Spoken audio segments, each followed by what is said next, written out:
One SEC team's discarded treasure could be another team's treasure, specifically the Bears. Let's get Locked On Baylor.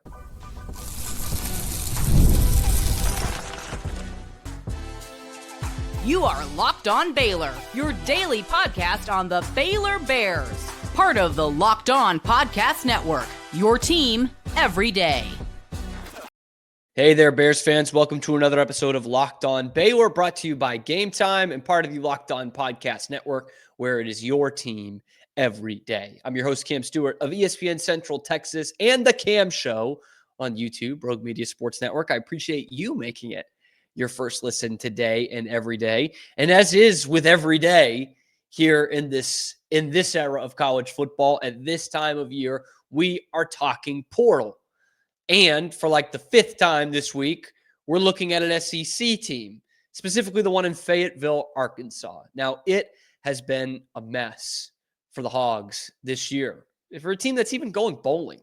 Honestly, guys, I was surprised when I saw they were going bowling because, SEC team that has this much drama around it, you'd think they're pretty bad. And while they're not great, it's also not a terrific year for the SEC. And the Hogs are going bowling. And it might keep Sam Pittman's job. Apparently it has.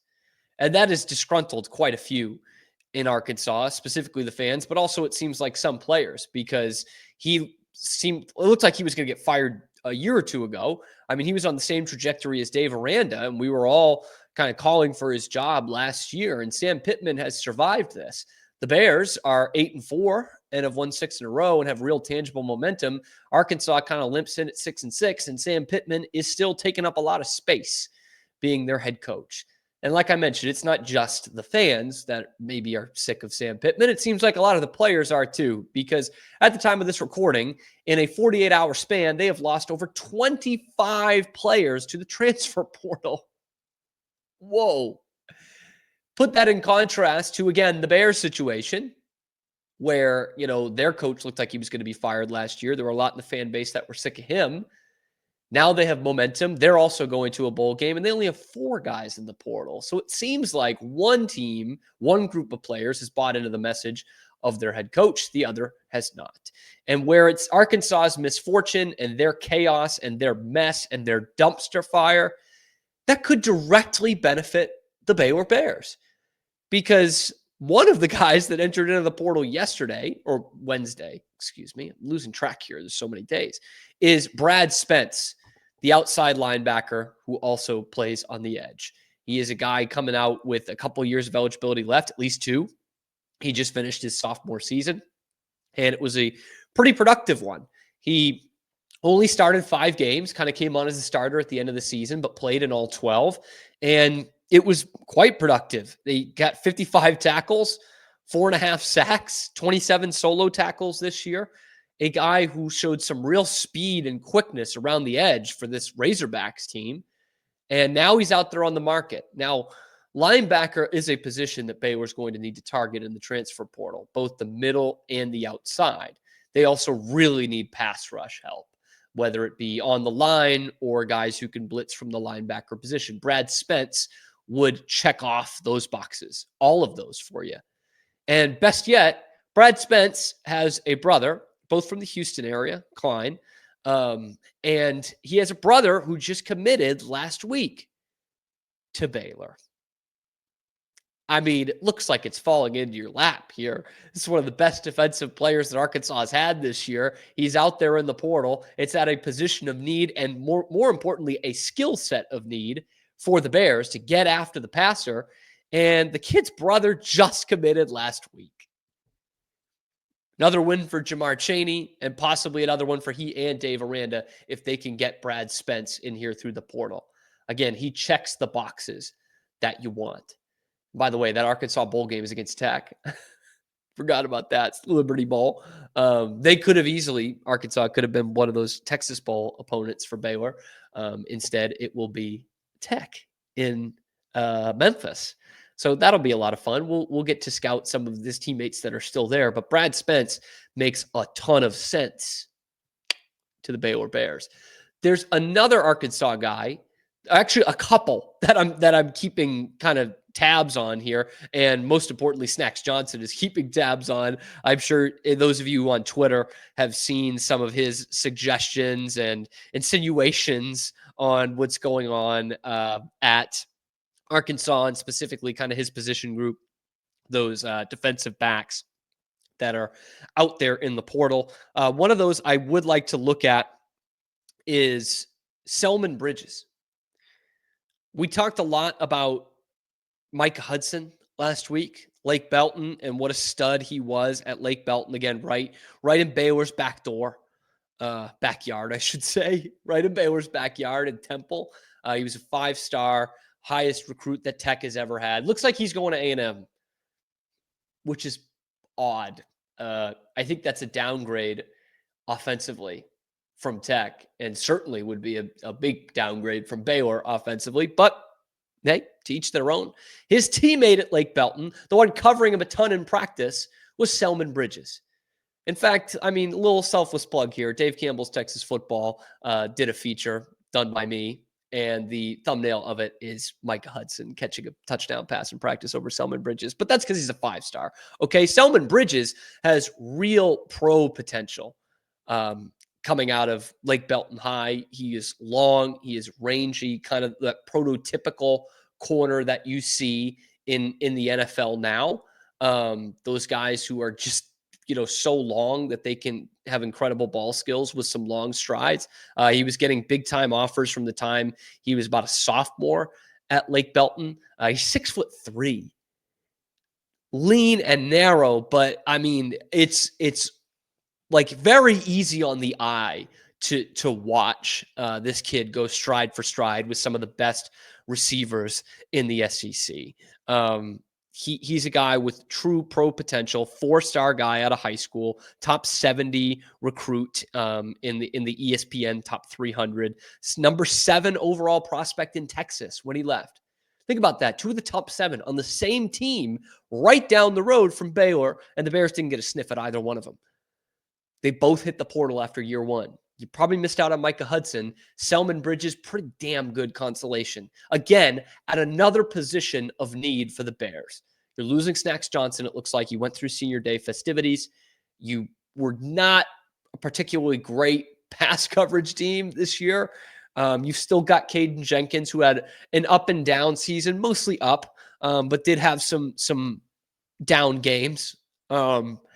Selman Bridges can come in, play on the other side, and potentially be a shutdown corner for you in the next couple of seasons. That's the other thing. He comes in with 3 years of eligibility. Now, I will pull up this Gabe Brooks, his evaluation of Selman in high school, because I like this last paragraph here.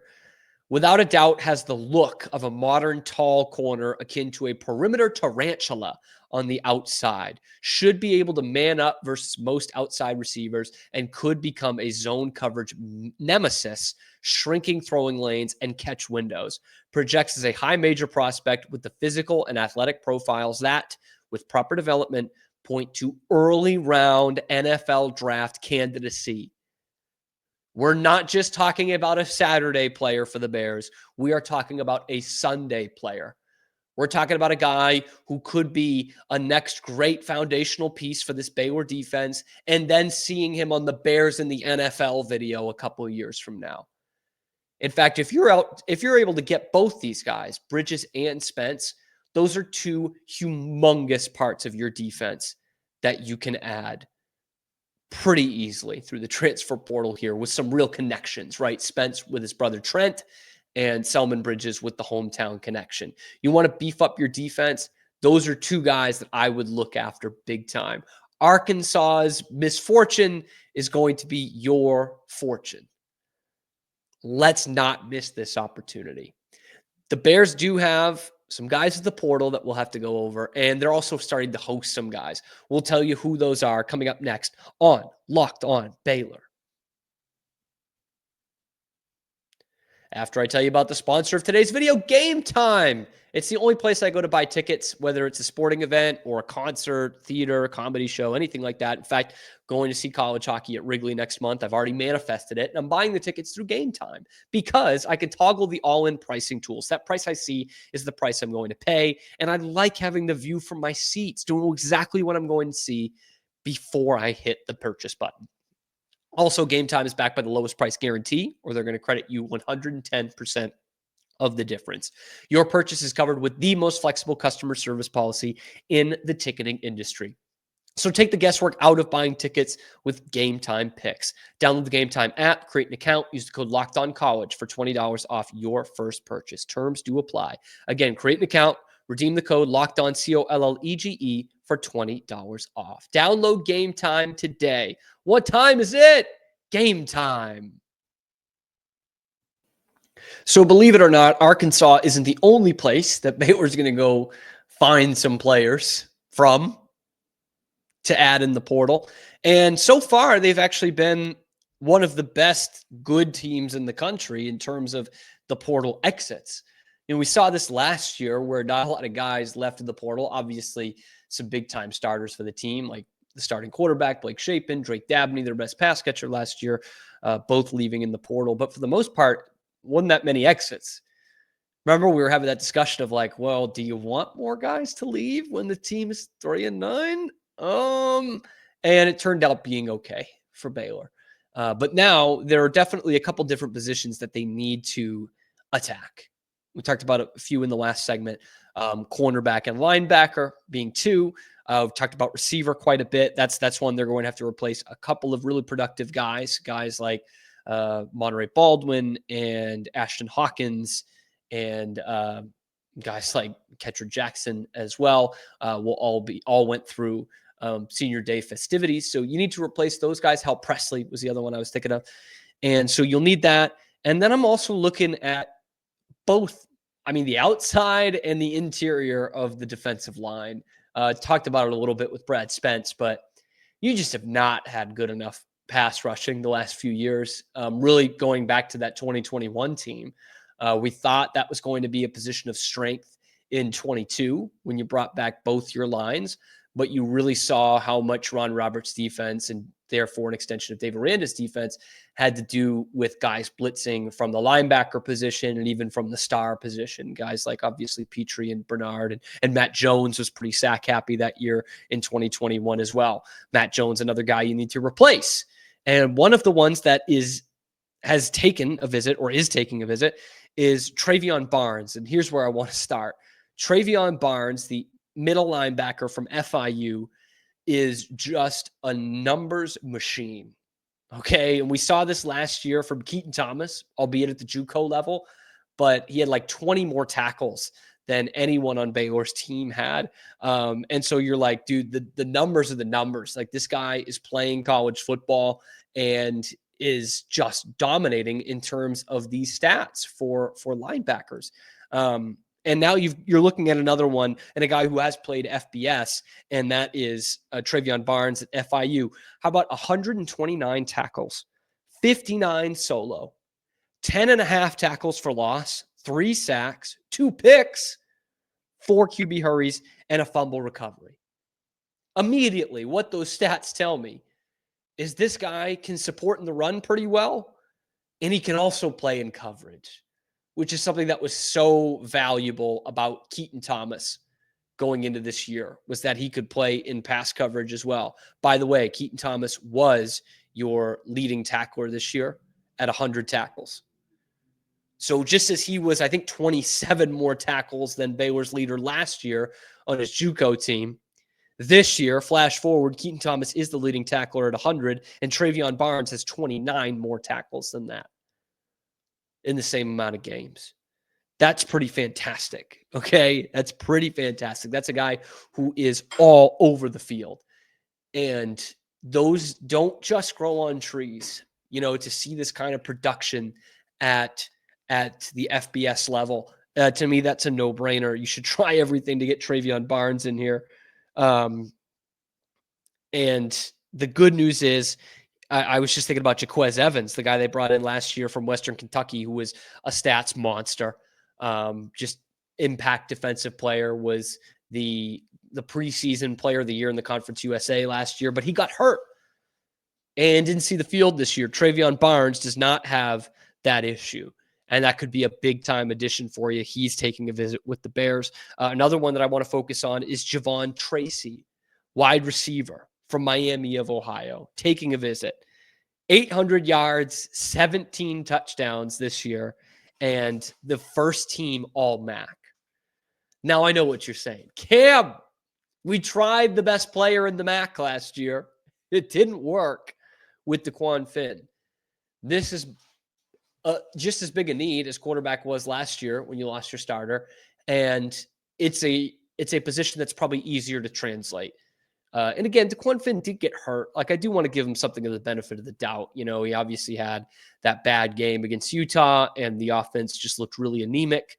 But he did get hurt in that game. And who knows, if Sawyer was an average starter, we might have saw DeQuan Finn again in a starting role. We did see him score a touchdown against Tech. But Javon Tracy, again, a guy with 3 years of experience and just had a first-team all-conference type of season. I don't care what conference you're playing in the FBS. If you are a first-team all-conference guy, you're a dude and can probably step up your conference. And I imagine Javon Tracy can be that way for Baylor. A couple of guys who have already taken the visit. Elijah Culp, the cornerback from Charlotte. Again, corner is one that you really need to replace. And I'm sure he was really grief-stricken when Biff Poggi got fired over there with the 49ers. And Chasen Johnson, another defensive back from UCF, who didn't really get much shine this year. He came in as a freshman, converted from receiver to corner. I say he didn't get much shine. He was a true freshman that had a couple of pass deflections. I mean, you know, that's not very easy to do, to come in at the Big 12 level and play some meaningful snaps right away. But the other one I'm looking at that I'm focused on here is, and I'm going to try and get this. I've practiced it a couple of times. The nose tackle transfer from A&M, and that is Samu Tamunapepe. Tamunapepe is what I'm going with. He's just coming off his freshman year. He was part of a big-time class, obviously, that A&M had in the class of 2024. 6'3", 350 nose tackle. But a 4-star out of high school, had offers from Houston, Colorado, Tech, Oregon, and Miami. Linus Noel is probably the underrated player of the year for the Bears this year, because that was a position they really needed some help at. They didn't have anyone really on the roster outside of Cooper Lands. And Cooper Lands was banged up a little bit this year, but definitely have some good games when he was out there. And then Linus Noel fit in as more of a prototypical nose tackle at 337 pounds and was quietly one of the best players on Baylor's defense. Like, he was as good at that position. I mean, the best they've had at that position since Siaki Ika, which was only 2 years ago. But you know what I mean? He was a monster in the middle. Even had a pick. You guys remember the pick that he lateraled back for some reason? That was an incredible play. But Linus Noel kind of slept on the defensive side for Baylor. You got to replace that. You went and found a gem at Texas Southern. Now here's a guy from A&M that you're already showing some interest in, and one that was really highly recruited out of high school. He's taking an official visit this weekend, so it could be today, tomorrow. He will be visiting Baylor. And you look at a guy like Siaki Ika and be like, yeah, Dave Aranda can coach some nose tackles.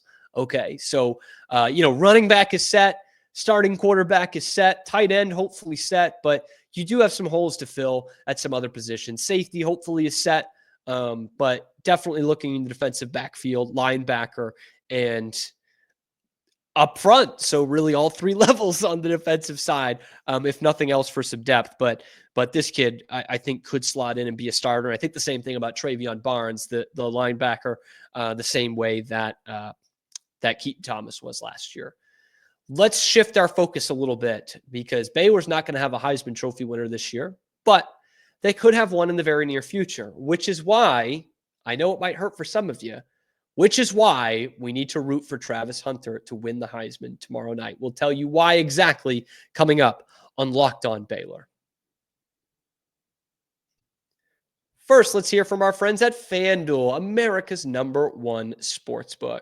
Right now, new customers can bet $5 and get $150 in bonus bets if you win, when you win. The FanDuel Sportsbook app gives you everything you need to place live bets on the NFL, all in one place. So when you get a hunch in the middle of the game, you're going to be able to check out the latest stats, you can view live play-by-play, and so much more on the same page where you place your bets. Just visit FanDuel.com to join today. Again, you're going to get started with $150 in bonus bets if you win that first $5 bet. That's on FanDuel.com.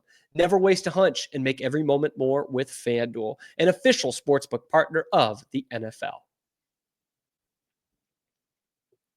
Tomorrow night, New York, Heisman Trophy ceremony, one of my favorite events of the year. You guys know, listeners to the show, I will make it my life's destiny, my life's work to get a Heisman vote. I want that kind of power. That feels like a lot of fun. And I get really invested in who's going to win the Heisman Trophy. So I think it still holds a lot of, I think it's the most prestigious single award in sports, if we're being honest. Personal award. I guess you can talk about like golf and stuff, but I don't count that. Team sports best individual award is the Heisman Trophy. Dillon Gabriel and Cam Ward are going to be there. They're going to take pictures. They're going to sign some autographs. They might do some interviews, but there is a less than 0% chance that they're getting up on that stage. It's a career achievement award to have them just in the building without having to buy a ticket, if we're being honest. It's great for Cam Ward, former UIW guy, Dillon Gabriel, former UCF Knight, Scott Frost guy. But it's really between Travis Hunter and Ashton Jeanty. This is all that it is, those two guys. And it could be one of the most intriguing Heisman races we've ever seen. Certainly in my lifetime, it's right up there. And there have been some good ones. Remember the 3 quarterbacks in 2008, Bradford edging out Colt McCoy. He shouldn't have. Colt McCoy should have won. We've had Deshaun Watson and Lamar Jackson was a really good one in 2016. But this is as compelling a battle as I've ever seen on the Heisman stage, because what you've got really is kind of a little bit of old, little bit of new, and somewhere in between, right? Ashton Jeanty, the prototypical bell cow back who would win the Heisman Trophy of the 90 times it's been awarded. He'd win it like 85 times. Okay. It was a running backs award for decades. He's got some great rushing numbers, some of the best of all time. But then you throw in Travis Hunter, who's a bit of the new, but also the throwback. He's the two-way guy. And we haven't had a primarily defensive winner / two-way winner since Charles Woodson in 97. So it's been a long time since we've had that. And you can count on one hand how many finalists we've had, defensive player finalists we've had since then. Manti Te'o and Ndamukong Suh, that might be it. But Travis Hunter absolutely deserves to be on that stage. And to be quite honest with you guys, I think he deserves to win it. I think Travis Hunter deserves to win the Heisman Trophy. You look at the numbers and the standard that he was setting, it's pretty incredible. And it's the same for Ashton Jeanty. I mean, Jeanty, if he plays in the bowl game, will likely surpass Barry Sanders' single season rushing record, which is like 2,600 yards. Like, we thought that would never be broken. Now, that will be Ashton Jeanty's 14th game versus Barry Sanders' 11 game. So that's probably why. But to show you in terms of his competition and what he's done, 2,500 yards. He's rushed for 200 yards 6 times this year. 6 times. The second leading rusher in the country has only had 2 200-yard games. That's Omarion Hampton, by the way, who's soon going to be coached by Bill Belichick, I think. He plays at Carolina. So the second leading rusher in the country, he also has only 1,660 yards on the year. Ashton Jeanty is more than 800 yards better than the next best running back. That's unfathomable. That's incredible. But you look at Travis Hunter, okay? And you can say he's mid on both sides of the ball. You would be very wrong, okay? Top of the Big 12 in receptions, fifth in the NCAA, 92 receptions. You're telling me he's mid on that side of the ball, second in the Big 12 and fifth in the country once again in receiving yards at over 1,100. He also led the Big 12 in receiving touchdowns and is second in the NCAA in receiving touchdowns with 14. And led the entire country in explosive receiving plays. He had 21 receptions of over 20 yards. And that's not even counting the fact that he's probably the best shutdown corner in college football because he's going to be a top 5 pick in the NFL draft at cornerback. Travis Hunter winning the Heisman Trophy is going to be great for all of us. It's especially going to be great for a school like Baylor. Okay? Because if Travis Hunter does that, it would prove a couple of things. First off, it would prove that this is not just an award for quarterbacks and running backs. It's mostly been quarterbacks the last decade and a half. Obviously, you did have a receiver in there in Devontae Smith. You've had receivers before, Tim Brown, Charles Woodson, played on both sides of the ball. But it will prove that just because you played both ways in high school doesn't mean you can't do it in college. Like, it proves that it's going to open up the Heisman Trophy. It's going to make us appreciate different positions rather than just quarterback and running back. And Travis Hunter is highlighting his defensive play mainly through his offensive play. Again, one of the best defenders in the country, even one that you don't see come up on the stats. He sealed the game against Baylor, knocking out a fumble. So it's not just the coverage. It's not just, the deep mesh routes. He's getting down and dirty and winning games for his team. And so that's the first part of it, is it opens things up for the Heisman Trophy. The second part of it, and why it would be great for the Big 12 and great for Baylor, is it would show that you can still play great football in the Big 12 and that guys from the Big 12 can win this award. Because it's been a while. It's been a while since the OU guys, right? And the Big 12 has been largely shut out for that. And I think there's been some Big 12 disrespect in the past. I think up until the last 2 weeks of the 2012 season, it looked like it was going to be Colin Klein's award. But there was a hot shot quarterback who won against Alabama and played in the SEC. And that was Johnny Manziel. And we see things like this throughout the years. And the Big 12 is as disrespected as it has ever been. But if Travis Hunter wins this Heisman Trophy, it will prove we play some pretty good ball here in the Big 12. And it does not automatically discount you from the Heisman Trophy if you play in the Big 12. Like, I know what you're saying. Ashton Jeanty would do the same thing. But there is an allure of kind of the mid-major, as we'd call it in college basketball, the BCS bracket buster type of team to have a guy up there on the podium. Ashton Jeanty deserves it, but that will be a novelty that will come back. You know what I mean? Jordan Lynch was up there from Northern Illinois. You're always going to have the best player in the group of 5 get some consideration. But where it's tougher is for conferences like the ACC and the Big 12. So if Travis Hunter wins it, that opens up doors for guys like Sawyer Robertson to get that kind of respect next year. It opens up doors for, Avery Johnson or whomever the next best Big 12 player is down the line. But if he doesn't win it, which is possible, I think he should win it, but it is possible.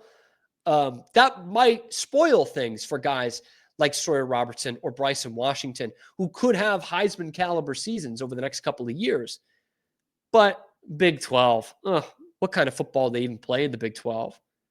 The Travis Hunter kind of football.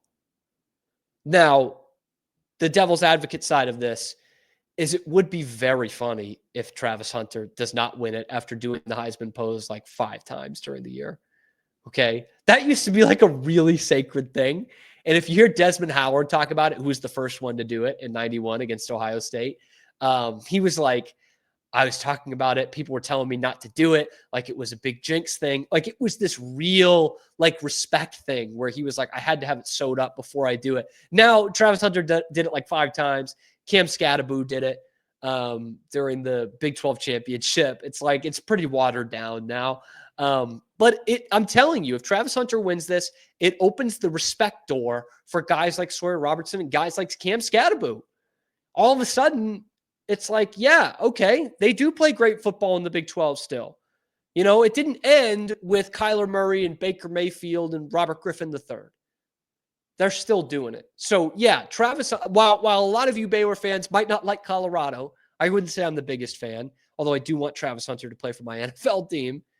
Travis Hunter, I think, deserves to win this trophy, and it would be great for Baylor and great for the disrespected teams in the Big 12. Let me know what you think. Drop that down in the comments below. Let me know what you think about the transfer portal, how good it's looking for Baylor right now, and if they should go after these Arkansas guys that are really creating some portal chaos out there in Fayetteville. Let me know all your opinions down in the comments below. If you like the video, be sure to like it, please. Liking it and subscribing it. It really helps out the channel a ton. I know a bunch of you who listen and watch every day still are not subscribed. So if you do that, helps out the channel. We're trying to get to 4,000 subscribers. That would be a huge boost for all of us here at Baylor Nation. And if you're listening, keep listening because that helps out too. And tweet at us at Locked On Baylor. We're going to come back at you on Monday because we don't have a weekend basketball game. In fact, we do not have a basketball game until after Christmas. Wow. So it's going to be a lot of bowl game, a lot of transfer portal talk. Let me know what you guys think, and we will holler back at you on Monday on your favorite show, Locked On Baylor.